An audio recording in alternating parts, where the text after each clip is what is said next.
Hello everyone, I'm Carla from Art with Katie. Welcome back to my channel.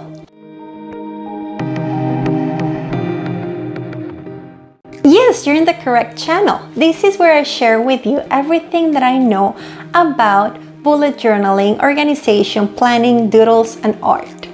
Just this time I wanted to do something a little bit different, and since you helped me choose the theme for this month, I wanted to, characterize myself as the theme. So hopefully you can see that the theme is going to be Egyptian art. Some days back I put on my Instagram a survey, which I was asking you what type of art you wanted to see in my bullet journal. The options were pop art and Egyptian art, and well, you can see that Egyptian art was the winner. Just let me tell you, I don't know how you think I look. It might be a little bit silly, goofy, or I just did this for fun. But it would have been easier for me to draw this in my notebook than do it on my face. It took 2 hours for me to look like this. So honestly, I admire all those beauty gurus out there that you create these awesome, beautiful, perfect, flawless looks. When honestly, for a simple girl like myself, it just it's a challenge. So this look is my recreation of Beauty Bird, and honestly, I didn't do it justice. She just looks amazing. And just to let you know, girl, I did try, but I don't have your tools, all the makeup that you have, and most of all, I don't have your skills. So thanks for the look. I did my best. I'm looking really nice, but girl, I need to practice. Anyway, hopefully you like me being characterized as the theme of the month. When I did the pinup month, I characterized myself as a pinup girl. With everything I had at home, I did my best. And then last month, when we had Salvador Dali's month, I was actually very tempted in drawing a mustache on my face, but I was not sure if you guys were gonna get it. But well, this one was easier, so, well, per se. I did try to, look like my Queen Cleo, but it was a very fun experience, and hopefully you're appreciating everything I'm doing to bring you a smile on your face. So this month we're gonna plan like an Egyptian. Walk like an Egyptian. If you're enjoying my videos, please give me a big thumbs up and don't forget to subscribe to my channel. Your support is very important to me. Also, I'll really appreciate you share with your friends the craziness that I do every month just for you. What I want is to help you be organized and plan your life in the best way possible by using this wonderful organizational method called bullet journaling. Ancient Egypt art refers to the art produced in ancient Egypt between the 31st century BC and the 4th century AD. It was very vast. It had a lot of different mediums that they used to create art. It goes from paintings, sculptures, drawings, monuments, buildings, architecture, jewelry, and a lot of other crafts. It is as interesting as it is conservative. And it didn't change a lot. That's why it is very easy for us to know when it is Egyptian art. Much of the surviving Egyptian art comes from tombs and monuments, and it gives us a very clear insight of what their beliefs were. I found it really interesting that the word art doesn't really exist in their ancient language. And that is because everything that they did had a function that was essential in their everyday lives. Therefore, when something artistic was created, it was supposed to be permanent, and it represented the idolized and a little bit unrealistic view that they had of the world. There was no significant tradition of artistic representation since it served a wider and cosmic purpose. Today we'll plan and organize the month of March as we learn a little bit of ancient Egyptian art. And there's a lot to cover, so we might concentrate in certain centuries. And taking advantage of you being here, let me ask you, what else would you like to see in my channel? I'm very interested to know. Please leave me a comment down below.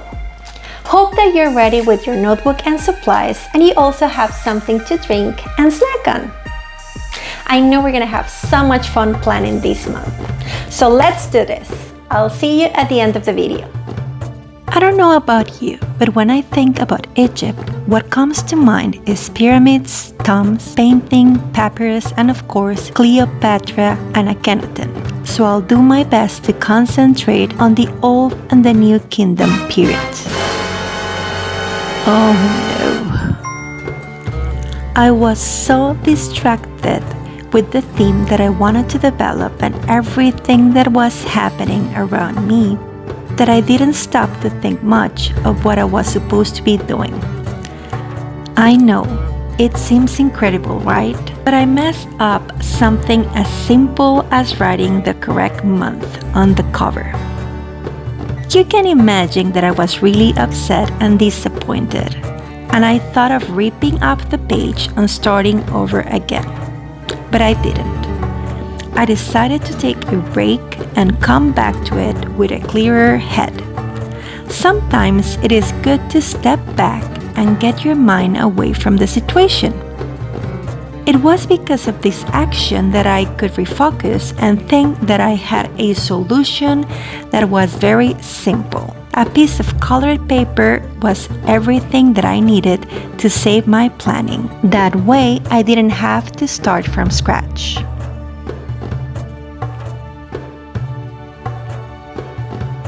Egyptian art is so very old that if I wanted to start telling you its story from the beginning, I would have to go back all the way to the Neolithic period. Art has been found in this beautiful country since 6,000 years BC, making it one of the most ancient cultures. Early ancestors of the Egyptians settled around the Nile and made a lifestyle that was semi-sedentary from the 9,000 to 6,000 BC. But there's little archaeological evidence of their settlements, which is why pre-dynastic Egyptian art is considered to have happened from 6,000 to 3,000 BC.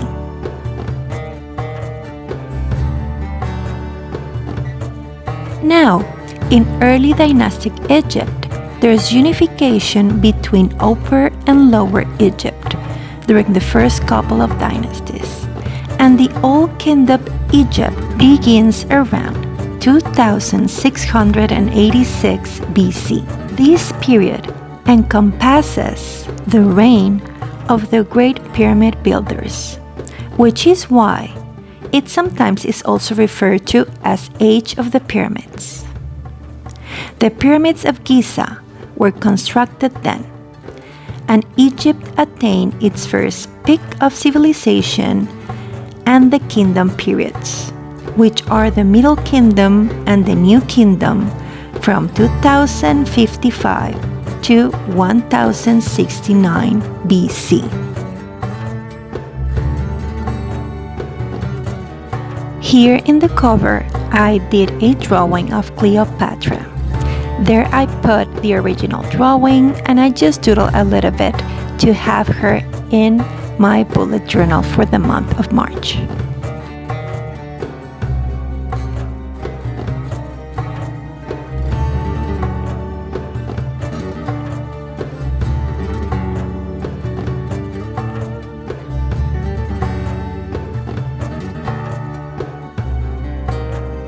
During the Middle Kingdom, Osiris became the most popular deity. He is the god of fertility, agriculture, the afterlife, and death, as well as resurrection, life, and vegetation in ancient Egyptian religion. This period is also known as reunification, stretching itself from the 11th dynasty to the end of the 12th.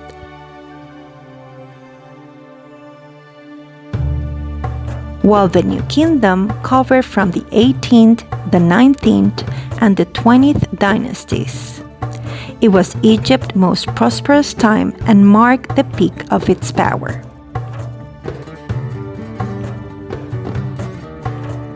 While the New Kingdom covered the dynasties 18, 19, and 20, it was Egypt's most prosperous time and marked the peak of its power. Most of the images that I display on my bullet journal, I find in Pinterest. I have a lot of boards in which I keep images that give me inspiration to do my bullet journal. And of course, I also look through all those beautiful videos out there in either Instagram and YouTube. Where do you find your inspiration? Please let me know in the comments.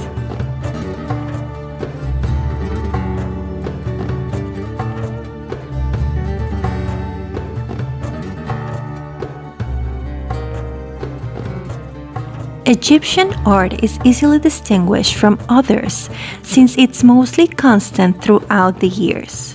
But let me tell you that there was one pharaoh that made the most drastic interruption to this continuity in style. His name is Akhenaten, who during the Amarna period characterized art by a sense of movement and activity in images. All of this happened because of a new monotheistic religion that he instituted and worshipped the sun. You can imagine how all of this caused a decline and political instability. Interestingly coincided with the late Bronze Age collapse of civilization in the East and Eastern Mediterranean, which included the Greek Dark Ages. Here I'm drawing a beetle because it's very characteristic of Egyptian art. Scarabs were popular amulets and impression seals in ancient Egypt. They survive in large numbers and through their inscriptions and typology are an important source of information for archaeologists and historians of the ancient world. They also represent a significant body of ancient art.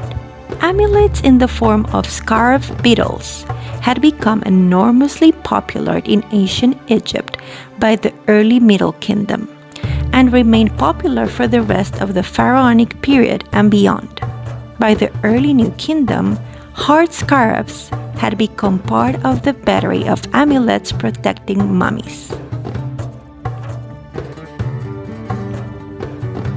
In this spread, I couldn't avoid drawing a cat. Cats were represented in social and religious practices of ancient Egypt for more than 3,000 years. Egyptians believed cats were magical creatures capable of bringing good luck to the people who housed them. The protective function of cats is indicated in the Book of Death, where a cat represents Ra and the benefits of the sun for life on earth. To honor these treasure pets, wealthy families dressed them in jewels and fed them treats fit for royalty. When the cats died, they were mummified. Several ancient Egyptian deities were depicted and sculpted with cat-like heads, such as Mafdet, Bastet, and Sekhmet, representing justice, fertility, and power.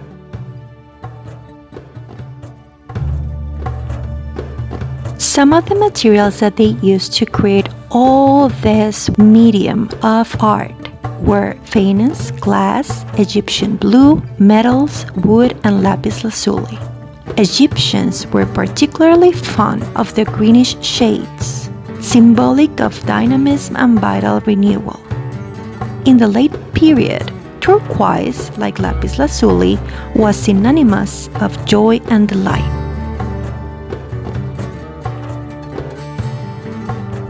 After everything that happened with Akhenaten, the country was a bit split. But during the 22nd dynasty, the country was reunited. Eventually, all of this opened the doors for immigrants from Libya, influence from Nubian kingdom, and Persia taking over Egypt. By 404 BC, things started to settle down a little bit, 332 BC with the arrival of Alexander the Great.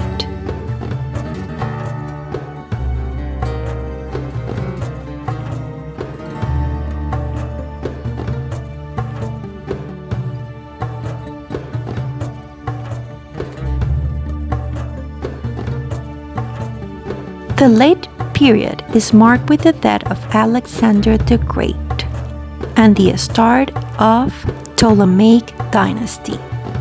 Although this period marks political turbulence and immense change for Egypt, its art and culture continued to flourish. Here I drew Anubis. He is the god of death, mummification, embalming, the afterlife, cemeteries, tombs, and the underworld. Is usually depicted as a canine or a man with a canine head, or more accurately, a jackal. Like many Egyptian deities, Anubis assumed different roles in various contexts. Anubis was depicted in black, a color that symbolized regeneration, life, the soil of the Nile River, and the discoloration of the corpse after embalming. Anubis is associated with his brother Web-Wobet, another Egyptian god portrayed with a dog's head or a canine form, but with gray or white fur. Lastly, in the Egyptian art, we find the Roman period. The Fayum mummy portraits are probably the most famous example of Egyptian art during this period. They were a type of naturalistic painted portrait on wooden boards attached to upper-class mummies from Roman Egypt. They belong to the tradition of panel painting, one of the most highly regarded forms of art in the classical world. The Fayum portraits are the only large body of art from that tradition to have survived. What do you think of all this? Please let me know in the comments. So how did it go for you? Did you like it? I have to say that I really enjoyed this theme, and honestly my favorite thing of it is that you helped me decide what to do. Although if I'm being honest, it was a little bit of pressure because I wanted to do something that you really like, and since you helped me out with the topic, I knew that I needed to deliver something that was really up to your standards. If we take a look back at my past videos, it's not every month that I draw on heavily, but I've been doing that quite a bit since probably, I don't know, November, December last year. But I promise you that it's not always like that, because like I was telling you, the idea of bullet journaling is to be a system that helps you get organized. And you don't have to be really artisty, or you don't have to be a great drawer to create beautiful plans. Something that represents who you are, it's what you need. At the end of the day, this is a system that will help us get organized. And everything else that we do with it, it's just frosting. So enjoy it. This is your moment to be you. If you like the videos that I'm sharing with you, please give me a thumbs up and don't forget to subscribe to my channel. Your support means a lot to me. And if you have a friend that you think is going to enjoy this, please tell them about my channel and have them drop by and see everything that we're doing together. Let's do a quick flip through of what we did together by planning like an Egyptian in March.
So that's it for today's planning.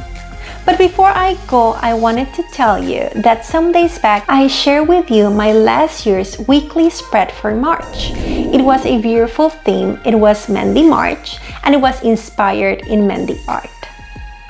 It's also really minimalistic, and I really like how it stood out with the orange and the golds that I use. I also have to say that orange is not really one of my favorite colors, the same as green, but sometimes it's nice to get out of your comfort zone and create something that you consider beautiful with a color that maybe you really don't appreciate that much.